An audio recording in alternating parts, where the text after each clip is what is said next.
Uy, may jowa na siya. Kalbuhin mo na ang kagubatan. Nakakatanggal din ako ng lakas.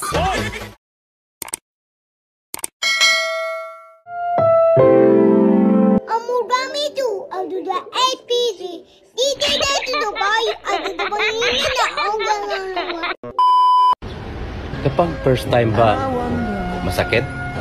Sobra. Gago! Hey Besh, may challenge ako sa'yo. Huh? Kasi sabi nila, gumaganda daw ang tao kapag nakangiti. Sige nga, patingin nga, ngiti ka nga. Eh yung lungkot, patingin. Okay. Ngiti ka nga ulit.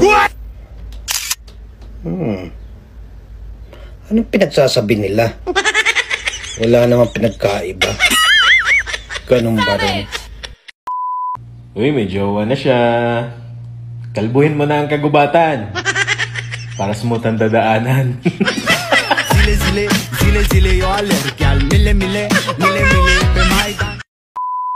Payo ko sa inyo kung kayo na-stress na o may problema, deep breath lang. Hinga kayo ng malalim. Inhale. Huwag ka na mag-exhale. Solve na problema mo. Trust me. Excuse me, Pogi. Huwag ka lalapit. Marupok ako. Nagbago na ako. Anong kailangan mo? Sungit ito. Tatanong lang kung nasan yung restaurant Ano eh. ba? Nakita mo yung skinita na yun? Isang kaliwa, isang kanan, isang kaliwa. Sorry, sir. You're talking too fast. Ano ba? Kaliwa? Kaliwa? Kanan? Yung babae ito. Maganda ka sana. Mahina naman yung pag-intindi mo. Makinig ka. Isang kaliwa, isang kanan, isang kaliwa. Ang pogi mo sana, sir. Pero mainitin ang ulo mo. Napupundi na ako sa'yo, ha? Halika dito. Samahan kita doon.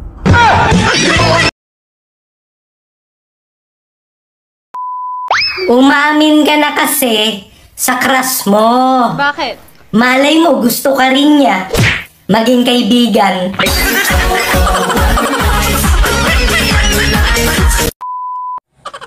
Alam mo, hindi lang pagod ang tinatanggal ko. Nakakatanggal din ako ng lakas.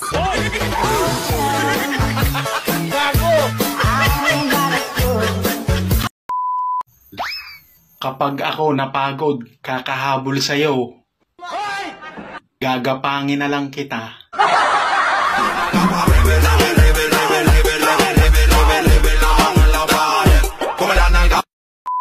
Sino yun?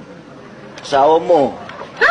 Eh bakit mo sinabing nandito tayo? Naku, relax ka lang. Nagpa-deliver lang ako ng pizza. Eh, di ba trabaho niya yon?